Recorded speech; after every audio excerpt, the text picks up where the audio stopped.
시편 90장 12절에서 17절. 우리에게 우리날 계수함을 가르치사 지혜의 마음을 얻게 하소서. 여호와여 돌아오소서. 언제까지니까 주의 종들을 긍휼히 여기소서.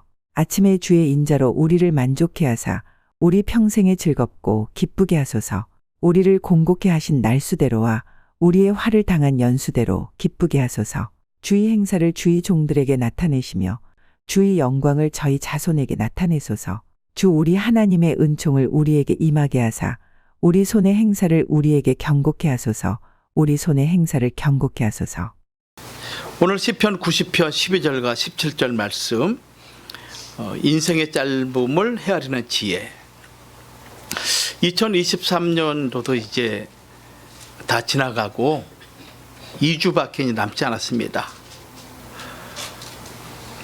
정말 초하루가 엊그저께 같았는데 금세 한 해가 다 가고 이제 또 새해를 맞이하는 그런 마지막 달을 우리가 보내고 있죠. 가을바람이 불게 되면은 이 낙엽이 떨어지고 한 줌의 흙으로 돌아가게 됩니다. 근데 이 가을의 아름다움은 낙엽이 아니죠. 열매에 있듯이 우리 인생의 아름다움도 오직 열매에서만 찾아볼 수가 있습니다. 우리의 가정이, 우리의 삶의 여정이 어떠하든지 간에 그가 인생의 마지막에 또는 그 인생의 추수기에 그의 삶 속에 얻어지는 열매가 무엇인가, 그것이 그 사람의 삶을 평가할 수 있는 기준이 되겠죠. 그래서 우리의 인생이 낙엽만 무성하고 열매가 없는 그런 인생이 되면은 참 허탈한 인생으로 우리의 삶을 마무리할 수밖에 없지 않을까, 이렇게 생각이 됩니다. 오늘 이 시편 90편은 모세가 유일하게 쓴 시가 시편 90편에 있는 말씀이죠. 그래서 성경에서 가장 오래된 시라고 얘기하기도 합니다. 이 모세의 삶은 120년의 삶을 살았죠. 40년 동안은 애굽에서 태어나서 애굽의 바로의 공주의 아들로 생활을 하고, 또 40년은 미디안 광야에서 목자로서 고생을 하고, 그리고 그가 80세 되던 때 하나님의 소명을 받고 40년은 이스라엘 백성을 구원하는 일에 전 생애를 바친 그러한 인물이 이 모세인 것입니다. 이 모세가 그의 인생을 마무리하면서 인생의 진리가 무엇인가, 그런 측면에서 하나님께 대한 신앙 고백을 기록한 책이, 기록한 시가 이 시편 90편이라 할 수가 있습니다. 우리가 이 한 해를 마무리하면서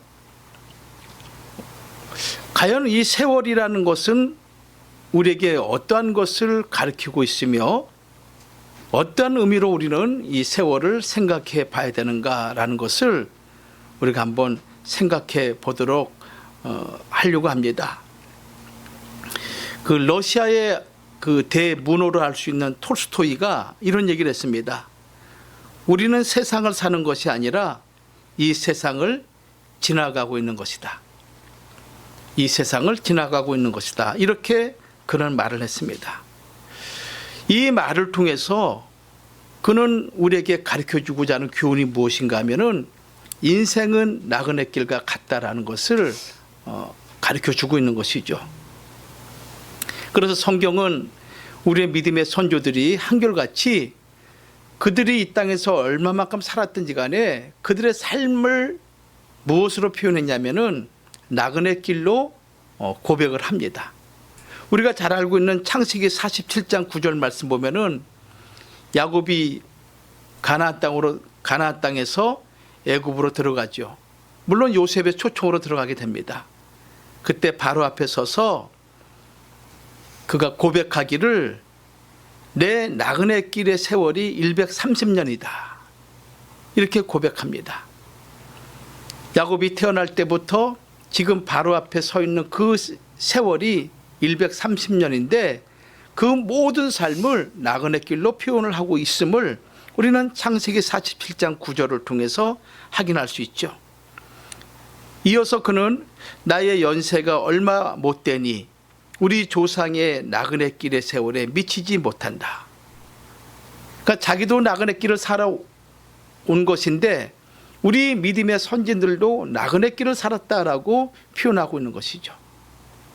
그것은 이 세상이 우리의 본 고향이 아니라 우리가 돌아갈 영원한 고향이 있음을 야곱은 고백하고 있고, 또 믿음의 선진들도 그러한 삶을 살았음을 야곱의 입을 통해서 우리에게 가르쳐주고 있습니다. 믿음의 장이라 할 수 있는 히브리서 11장 13절에도 동일한 표현이 있죠. 이 사람들은 다 믿음을 따라 죽었으며 약속을 받지 못하였으되 그것들을 멀리서 보고 환영하며 또 땅에서는 외국인과 나그네로라 증거하였으니, 이 땅에서 나그네, 마치 잠깐 왔다가 여행하고 자기 본항으로 돌아가는 외국인, 이렇게 표현하고 있는 거예요. 즉 이 세상이 참된 우리의 고향이 아니고 잠시 이 땅에서 머물다가 그 머무는 동안에 내게 주어진 소명과 사명을 잘 감당하고, 그리고 원래 우리를 보냈던 그곳으로 다시 돌아가는 것, 그것이 바로 하나님께서 우리에게 말씀하고 있는 내용이라 할 수 있습니다. 한 백발 노인이 젊은이들을 불러놓고 훈계를 했습니다. 그러면서 그가 말하기를, 내가 울고 있던 어린 시절에는 시간이 마치 기어가는 것처럼 천천히 지나갔다. 내가 꿈을 꾸고 이야기했던 청년 시절에는 시간이 빠른 걸음처럼 지나갔다. 내가 완전히 성인이 되었을 때는 시간이 마치 뛰어가는 것처럼 지나갔다. 내가 장년이 되어 능력을 과시할 자리에서 활동을 시작했을 때는 시간이 마치 구름처럼 날아가 버렸다. 그리고 내 머리가 흰색으로 변하여 노인이 된 지금엔 이 시간은 이미 나에게 지나가 버렸다는 것을 깨달았다. 이렇게 말하고 있는 거예요. 여러분들에게 주어진 시간이 많은 것 같습니까? 세월이 아직 많이 남아있는 것으로 여러분들 생각하고 있습니까? 그러나 세월은 우리가 생각하는 것보다 빨리 지나갑니다. 저도 그렇게 생각을 했습니다. 저도 과거에 내가 젊었을 때 이 젊음이 늘 항상 있을 것 같이 생각했는데 어느덧 그 수많은 시간이 훌쩍 지나가고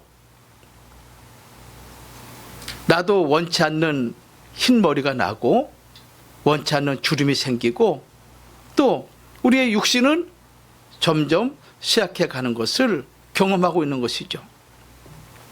1년 365일, 시간으로 얘기하면 8,760시간입니다.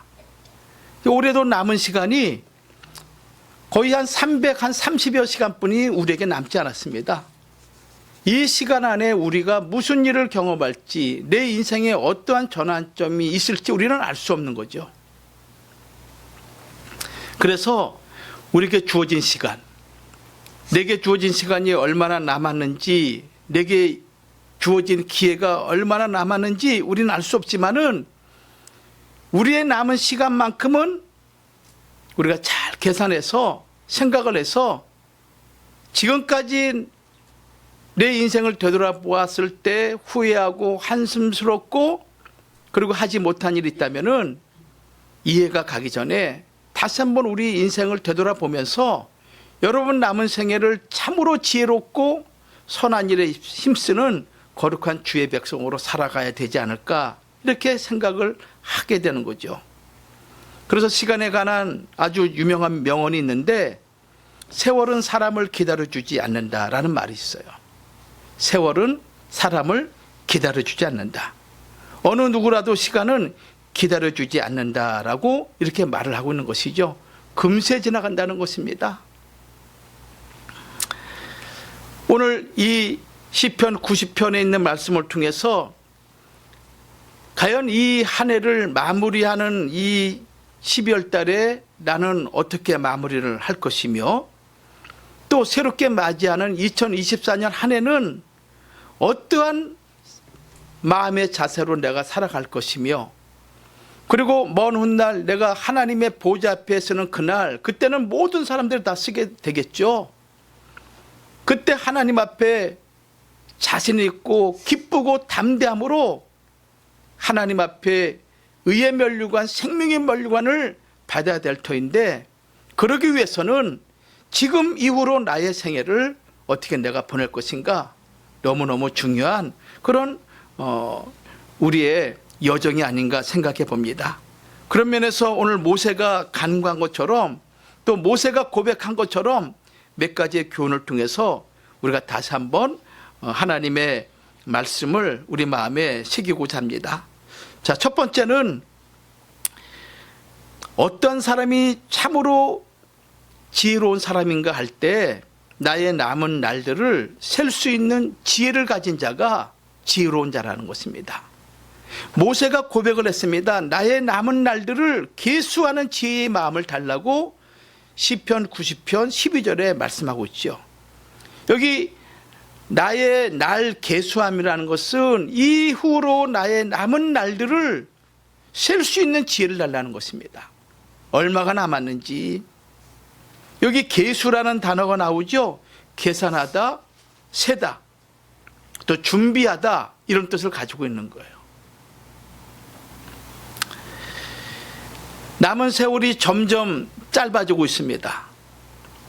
그럼에도 불구하고 그것을 모르고 마치 긴 날이 남은 것처럼 착각하고 살고 있는 인생이 참으로 어리석은 인생이라고 지금 모세는 성령의 감동을 통해서 우리에게 지적하고 있는 것입니다.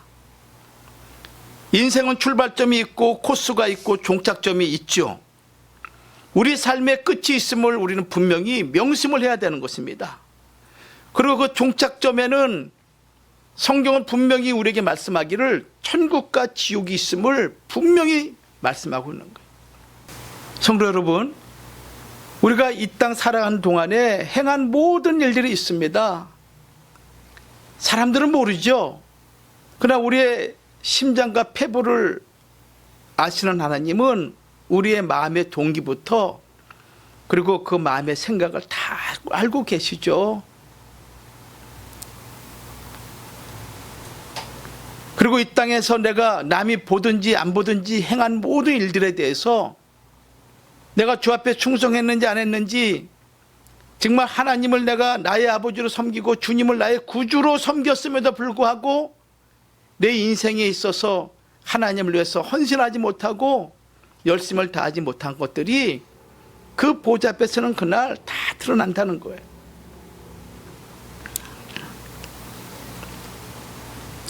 그래서 우리의 믿음의 선진들은 그 마지막 순간에, 주님 앞에 서는 그 순간에 부끄러움이 당하지 않도록 그들의 주어진 생애, 그들의 남은 생애를 얼만큼 주의를 위해서 힘을 다하고 몸부림쳤는지 몰라요.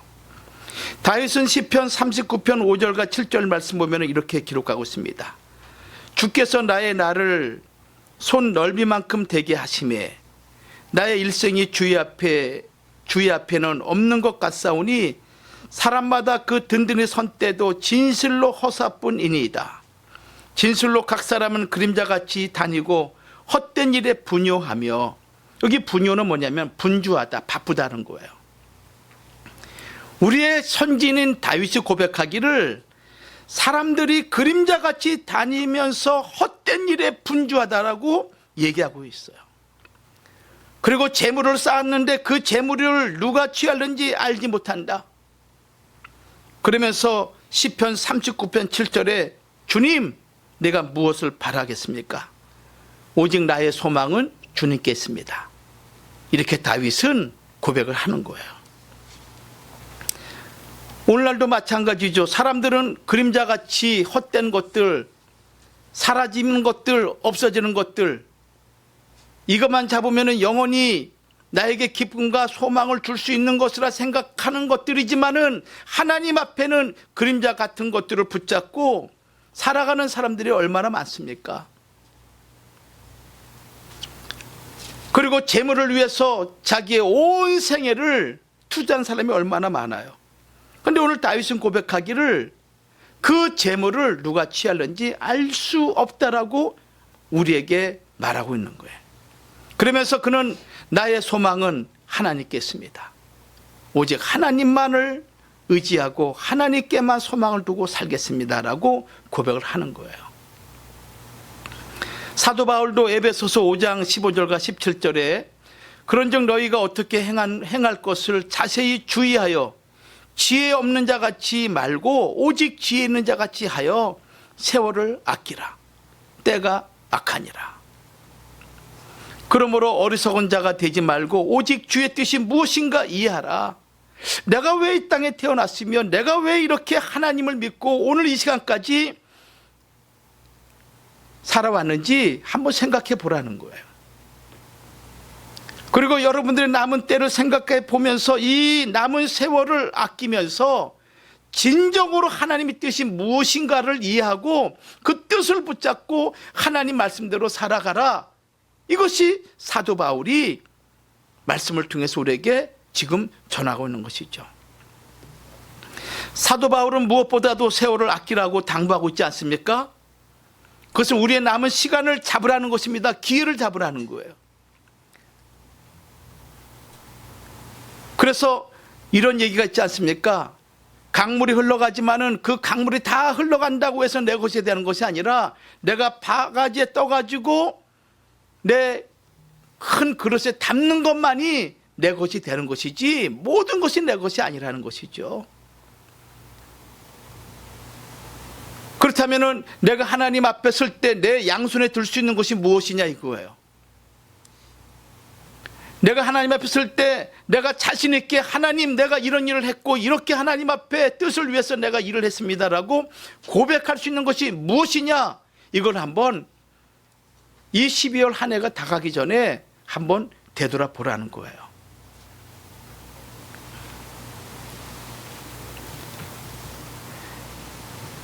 이스라엘의 지혜서라 할 수 있는 탈무드에서 이런 것이 있습니다. 한정되어 있는 것이 무엇인가, 그러니까 제한되어 있는 것이 무엇인가 라는 질문을 하게 됩니다. 다시 말씀드린다면 인간이 평생 동안에 쓸 수 있는 것 가운데 가장 귀한 것이 무엇이겠느냐. 내 인생에 쓸 수 있는 것들이 다양한 여러 가지가 있는데 그 중에서 가장 귀한 것이 무엇이겠느냐, 이런 질문이 있는 거예요. 거기에 답변이 있는데 인생에 있어서 가장 중요한 것은 돈이 아니라 시간이다. 돈이 아니다. 무엇이라고 말씀하셨습니까? 시간이다. 오늘날 사람들은 자기에게 주어진 것 중에서 가장 중요한 것이 물질, 돈으로 생각하고 있죠. 그러나 지혜서는 돈보다 시간이 더 중요하다는 것을 가르쳐주고 있습니다. 시간과 돈은 인생에게 있어서 모두 중요한 요소죠. 그런데 그 중에서 더 중요한 것은 무엇인가 하면 시간인 것입니다. 시간으로는 돈을 살 수 있지만 돈으로는 시간을 살 수가 없는 거예요. 시간은 영생을 취할 기회를 주고 있지만은 돈으로는 천국을 소유할 수가 없는 거예요. 그래서 주일학교 아이들의 노래 가운데 돈으로도 못 가요. 어느 나라? 하나님 나라. 오직 믿음으로 가는 나라, 하나님의 나라, 이런 고백이 있지 않습니까? 또 한 번 지나간 시간은 다시 돌이킬 수 없습니다. 나갔던 돈은 다시 들어올 수가 있죠. 하나님의 복을 부어주시면은. 그러나 지나간 시간은 다시 돌이킬 수가 없는 거예요. 한 번 지나간 시간은 돌아오지 않습니다. 여러분들의 주어진 시간이 그렇게 많이 남은 것이 아니에요. 모세가 시편 90편에 말씀하고 있지 않습니까? 시편 90편 10절에 우리의 연수가 70이요 강건하면 80이라도 그 연수의 자랑은 수고와 슬픔뿐이니 신속히 가니 우리가 날아가나이다. 뭐라 했습니까? 날아간대요. 날아간대. 아마 2024년도도 정월 초하루 우리가 신년 예배 드리고 난 이후에 금세 또 2024년 12월 달을 맞이할 거예요. 우리가 1년 지나고 난 다음에 여러분들 되돌아보면 어때요? 자랑거리가 많아요? 아니면 후회거리가 많아요? 어떻습니까? 야, 정말 하나님 앞에 너무너무 자신 있고 당당하게 얘기할 것이 많아요? 아니면은 부끄러운 게 많아요? 여러분 양심은 아실 거예요. 이렇게 저렇게 말은 할 수 있지만은 내 양심은 속일 수 없거든요. 내 양심은 내 것이 아니거든요. 하나님의 것이에요. 내 생명이 하나님의 것인 것이냐? 내 양심도 내 것이 아니에요. 그렇게 매년마다 우리의 남은 생애를, 얼마 남지 않은 생애를 그렇게 살아갈 것인가? 한번 생각해 보세요. 그래서 진정으로 지혜 있는 마음은 무엇이냐? 자기 남은 날을 셀 수 있는 자가 지혜로운 자예요. 그 얘기 무슨 얘기입니까?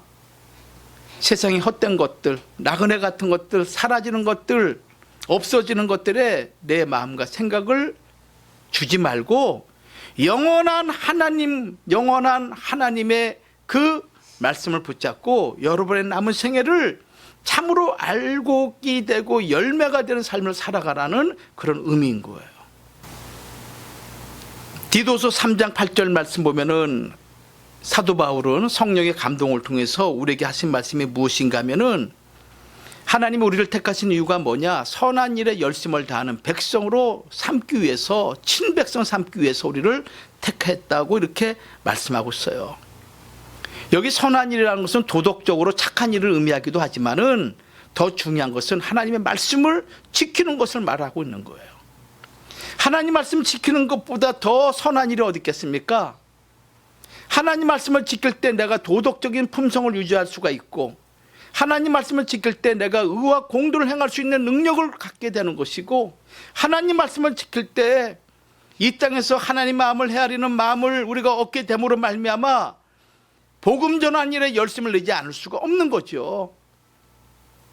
이 세상에 먹고 사는 일들이 귀하고, 그리고 우리가 취할 것이 많이 있지만 가장 소중한 일이 무엇인가 하면은, 가장 고귀한 일이 무엇인가 하면은 복음을 전해서 영혼을 구원하는 일이에요. 하나님이 구속의 경륜을 펼쳐나가는 것도 영혼 구원하는 일이고, 인간을 구원하기 위한 하나님의 지대한 목적을 위해서 우리를 택하시고 교회를 이 땅에 세우신 거예요. 그러므로 선한 일 중에 가장 선한 일이 무엇인가? 영혼 구원의 일인 거예요. 여러분 주변에서 예수 믿지 않는 사람들이 많이 있지 않습니까? 또 신앙생활 하더라도 하나님 뜻이 무엇인지, 말씀이 무엇인지 거저 그냥 주일날만 예배 드리고 왔다 갔다 하는 인생들이 얼마나 많이 있겠습니까? 그런데 하나님 앞에 진정한 열매로 거둬지는 그런 자들이 되도록 하는 것이 얼마나 중요하겠습니까?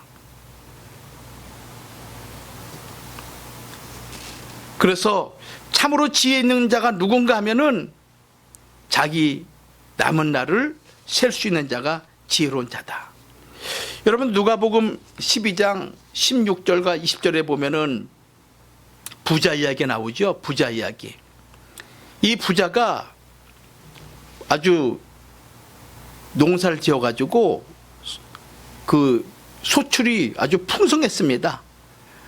가을의 열매 곡식이 얼마나 많은지 말할 수 없을 정도로 곡식을 거둔 거예요. 근데 창고를 봤더니 창고가 부족한 거예요. 그래서 곡간을 더 크게 짓고, 그리고 곡식을 다 모아서 걷다가 쌓아두면서 그가 고백하기를 이렇게 고백하죠. 누가복음 12장 19절에 내가 내 영혼에게 이르되, 영혼아 열에 쓸 물건을 많이 쌓아두었으니 평안히 쉬고 먹고 마시고 즐거워하라. 자기가 마치 영혼의 주인인 양, 자기가 마치 자기 생명의 주인인 양, 내 영혼아 이제 마음껏 쌓아놨으니 먹고 즐기자, 그리고 만족하자, 이렇게 스스로 고백을 한 거예요. 그때 하나님께서 그 부자를 가리켜서 5자로 얘기하죠. 뭡니까? 어리석은 자. 어리석은 자. 오늘 밤에 너의 영혼을 도로 찾으면은 네가 예비한 것이 네 것이 되겠느냐? 너는 네 자녀에게 너의 후손들에게 물려주고자 하는 마음 가지고 있지만은 과연 그것이 그렇게 되겠느냐? 그러면서 주님 말씀하기를 어리석은 자라 이렇게 말씀하고 있는 거예요. 자기 인생에 있어서 가장 소중하고 가장 귀하고 가치 있는 일이 무엇인지 그저 먹고 사는 일 이것만이 자기 삶의 중요한 것으로 생각하고 하나님의 뜻을 알지 못하고 살아가는 어리석은 인생. 마치 자기 손에 있는 것이 자기 영혼을 만족시키고 자기 삶을 풍성하게 하고 자기 노후에 만족을 줄 수 있는 것으로 생각하는 어리석은 자의 그 비유를 우리에게 주님은 가르쳐주고 있는 것이죠. 이 한 해를 마무리하면서 여러분들 나는 어떤 삶을 살아왔는지 한번 되돌아보시고 또 앞으로 나는 어떻게 살아갈 것인가 한번 남은 기간 동안 기도로 한번 묵상하는 여러분 되시기를 바랍니다. 그래서 이 한 해 남은 2주지만은 이 2주 동안 회개할 거 회개하고 돌이킬 거 돌이키고 그래서 새해는 아니 이 시간 이후로는 내가 오직 주님 말씀하신 대로 주의 나라와 주의 뜻을 구하는 그러한 백성으로 살아가는 여러분이 되기를 주의 이름으로 축원합니다. 두 번째는 우리 평생을 하나님의 긍휼 가운데 거하기를 간구해야 돼요. 어떤 사람이 지혜로운 자인가?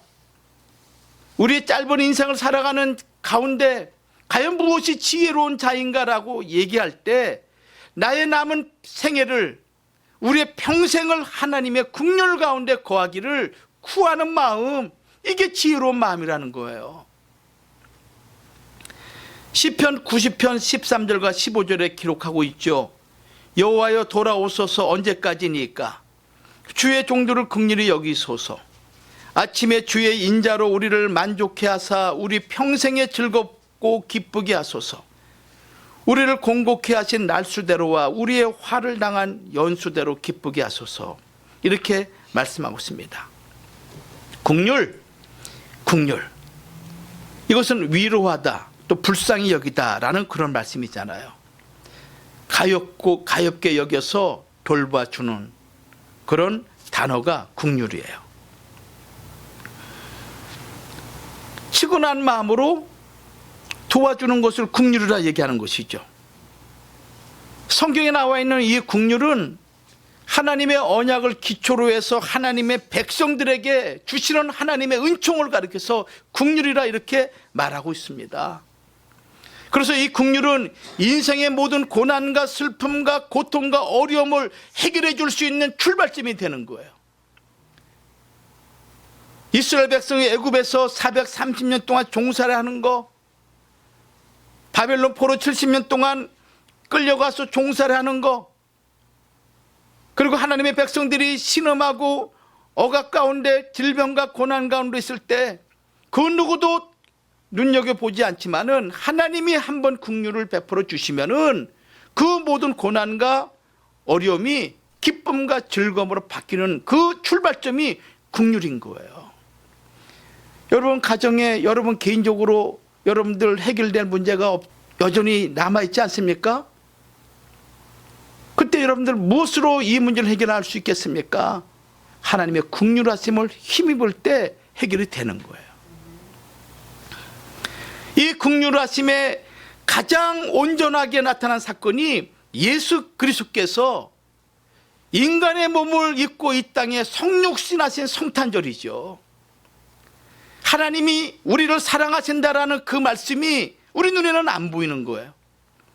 그 사랑이 무엇인지 우리는 알 수가 없습니다. 근데 그 사랑을 구체적으로 보여준 사건이 예수 그리스도가 인간의 몸을 입고 강생한 성탄, 이 놀라운 사건이 하나님의 긍휼의 최고의 긍휼이라는 거예요. 그리고 그 말씀이 육신이 되어서 이 땅에 오신 예수님이 우리의 죄를 위해서 십자가에 죽으신 사건, 그래서 성탄절과 부활절은 기독교의 가장 중요하고 가장 고귀한, 그리고 영원히 기념을 해야 되는 절기가 성탄절이요 부활절인 거예요. 성탄절이 없었다면 우리가 어떻게 예수 그리스도를 알 수 있겠으며 우리 인간의 죄를 해결할 수 있는 그런 시작점이 될 수 있겠습니까? 예수 그리스도의 십자가의 고난이 없었다면 우리의 죽음과 우리의 사망 권세에서 누가 우리를 해결해 줄 수 있겠습니까? 그러니 성탄절만큼은 우리가 이 세상 사람들이 그날을 어떻게 섬기든지 간에 진짜 예수를 믿는 자들은 성탄절만큼은 엄수해야 되는 거예요.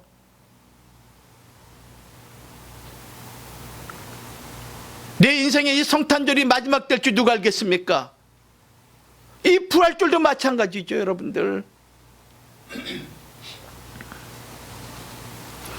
우리가 하나님의 자녀가 된 것도, 천국 백성 된 것도 모두 하나님의 긍휼하심, 그 은혜의 결과로 내가 오늘 이 자리에 존재하고 있다는 것을 잊지 말아야 되는 거예요. 야고보서 2장 13절에 긍휼을 행하지 아니하는 자에게는 긍휼이 없는 심판이 있으리라.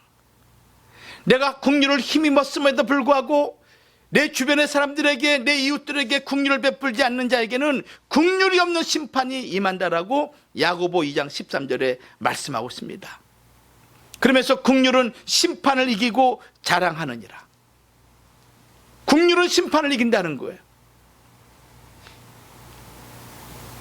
내 주위에 주님 말씀처럼 먼저 그 나라와 그 의를 사랑하고 하나님을 경외하고 동시에 내 이웃을 사랑하는 긍휼의 마음을 갖고 나아갈 때 그 긍휼은 심판을 이긴다라고 이렇게 말씀하고 있는 거 아니겠어요? 그래서 마태복음 5장 7절에 주님 말씀하기를 긍휼히 여기는 자는 복이 있나니 저희가 긍휼히 여김을 받을 것이요.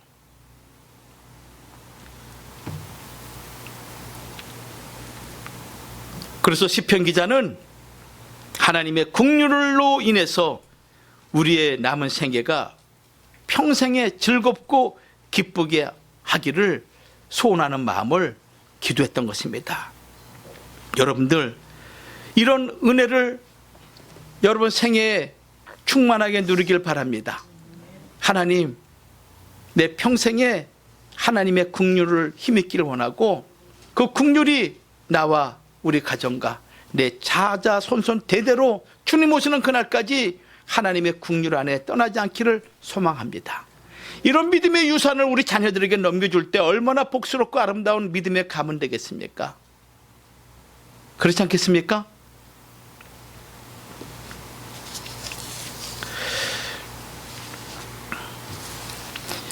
성도 여러분, 기쁨은 세상이 주는 것이 아닙니다. 기쁨은 세상이 주는 것이 아닙니다. 기쁨은 하나님께서 주시는 것입니다. 왜냐하면 기쁨의 근원은 하나님이시기 때문에.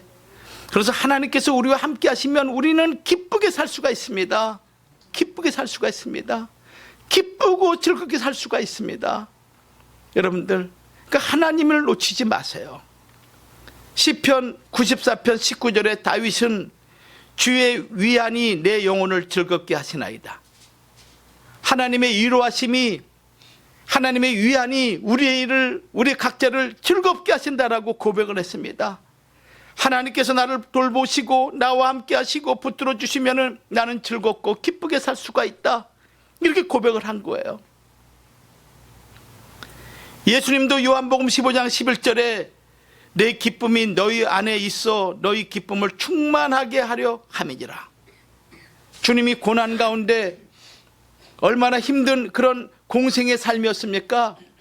자기 동복 동생마저도 예수님을 믿지 않고, 그리고 자기 땅에 왔음에도 불구하고 믿는다는 유대인들은 예수님을 배척하고 돌로 쳐서 죽이려 하고 말이죠. 참으로 힘든 공생의 3년의 기간이었죠. 그런데 예수님 마음에는 사람들이 알 수 없는 기쁨이 있었습니다. 그 모진 환난과 모진 고난을 이길 수 있는 기쁨을 오늘 우리에게 주신다고 말씀하고 있는 거예요. 내 기쁨이 너희 안에 있어. 너희 기쁨을 충만하게 하려 함이니라. 이 기쁨을 여러분들 놓치지 마시기를 주의 이름으로 축원합니다. 여러분들 우리 찬송가 가운데 이런 찬송가가 있죠. 내 평생에 가는 길이라는 찬송이 있습니다. 우리 인생 가는 길에 얼마나 많은 어려움이 있습니까? 근데 하나님의 평안이 우리를 감싸주시면은 늘 기쁨과 즐거움이 넘치는 거죠. 오늘 이 찬송 한번 불러보겠습니다. 우리 찬송가 470장, 새 찬송가는 413장이에요.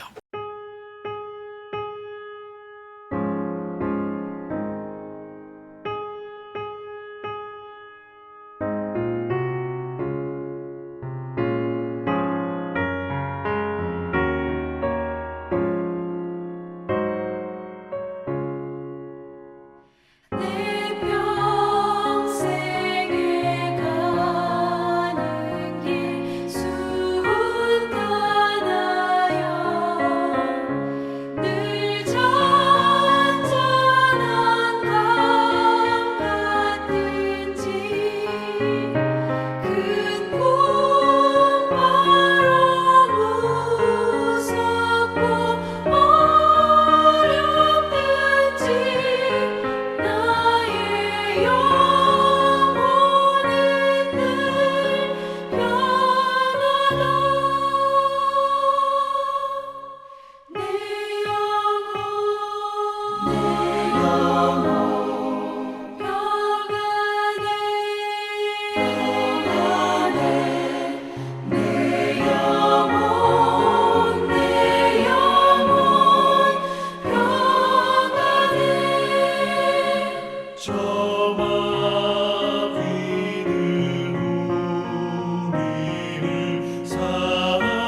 아멘.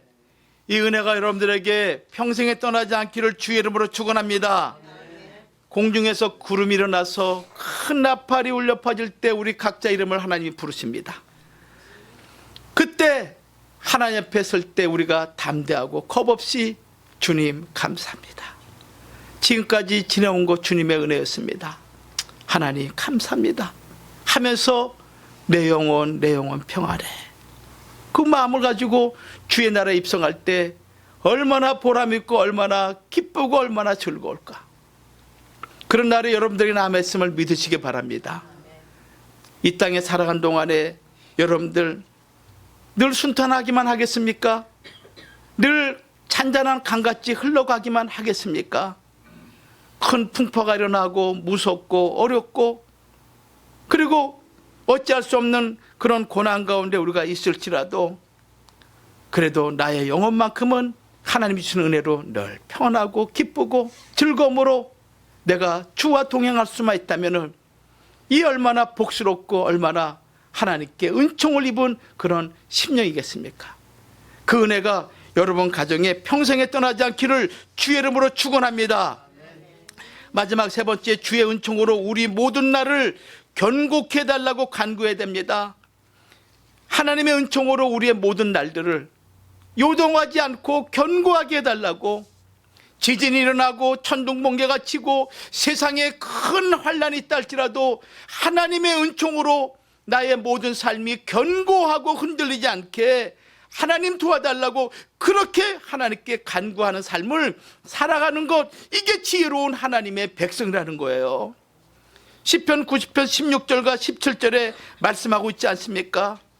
주의 행사를 주의 종들에게 나타내시며 주의 영광을 저희 자손에게 나타내소서. 주 우리 하나님의 은총을 우리에게 임하게 하사 우리 손의 행사를 우리에게 견고케 하소서. 우리 손의 행사를 견고케 하소서. 견고케 하다 뭡니까? 성취하다, 이루다, 이런 말씀인 것이죠. 하나님, 내가 주의 나라에 들어가는 그날까지 우리 가정, 우리의 삶을 견고케 지켜달라고, 내 자녀를 견고케 지켜달라고 하나님 도와달라고 매달리라는 것입니다. 잠언 16장 9절에도 사람이 자기 마음에 가는 길을 계획할지라도 그 걸음을 인도하시는 자는 하나님이시라고 말씀하고 있습니다. 내가 이런 계획을 세우고 저런 계획을, 내 아이들의 계획을 세운다 할지라도 걸음을 인도하시는 분은 하나님이시다. 그래서 시편 127편 1절에도 이런 말씀이 있지 않습니까? 여호와께서 집을 세우지 아니하시면 세우는 자의 수고가 헛되다 말이야. 헛되다. 여호와께서 성을 지키지 아니하시면 파수꾼이 깨어서 지키는 것도 헛되도다, 이렇게 말씀하고 있지 않습니까? 또 너희가 일찍 일어나고 늦게 누우며 이 여러 가지 많은 일을 하더라도 그 모든 것들은 다 헛되다라고 시편 127편 1절 이하의 말씀은 우리에게 가르쳐주고 있습니다. 그러므로 하나님이 우리를 견고케 해주셔야만 됩니다. 하나님이 우리의 삶을, 우리의 자녀를, 우리의 모든 것을 하나님이 견고하게 해주시고 그 걸음을 인도해 주셔야만이 이 땅에서 하나님이 원하시고 하나님이 기뻐하시는 삶을 살아갈 수 있음을 우리에게 가르쳐주고 있습니다. 성도 여러분, 이 한 해가 가기 전에 우리 생애가, 나를 통해서 이루고자 하시는 하나님의 그 거룩한 행사가 온전하게 이루어지고, 또 우리 교회를 통해서 하나님 그 주의 구속의 경륜이 온전하게 성취되기를 소망하면서 여러분 이 한 해를 잘 마무리하시기를 주의 이름으로 축원합니다. 후회 없는 인생 되시기 바랍니다. 아셨죠? 네, 후회하시면 안 됩니다. 네, 2023년 12월 31일 송구영신 예배 드릴 때 아유 참 내가 이 한 해 동안 부끄러움 뿐이네, 이런 얘기 나오지 않도록 잘 정리하시고 2024년 한 해를 맞이할 때는 이전보다 더 기쁘고 즐거움으로 더 큰 꿈과 소망을 가지고 주님과 동행하는 그런 삶의 역사 있기를 다시 한번 주의 이름으로 축원합니다. 기도하겠습니다. 살아 역사하시는 하나님 아버지 은혜를 감사합니다. 2023년 한 해도 어느덧 다 지나가고 이제 2주밖에 남지 않았습니다. 하나님, 되돌아보면은 부끄러움, 또 후회스러움, 아쉬움 많습니다. 하나님, 우리의 삶을 긍휼히 여겨 주시고 우리의 남은 이 한 해를 하나님 앞에 온전히 고백하며 이 남은 시간만큼은 우리 아버지 보시기에 기쁜 삶이 되도록, 아니 우리 남은 생애가 하나님 보시기에 기뻐하기에 합당한 우리의 삶이 되도록 우리를 도와주시옵소서. 하나님, 우리의 남은 날들을 계수하는 마음을 주셔서 지혜의 마음을 가지고 평생에 부끄럼 없이 주와 동행하는 주의 백성으로 세워 주시옵소서. 예수님의 이름으로 기도 올렵나이다. 아멘.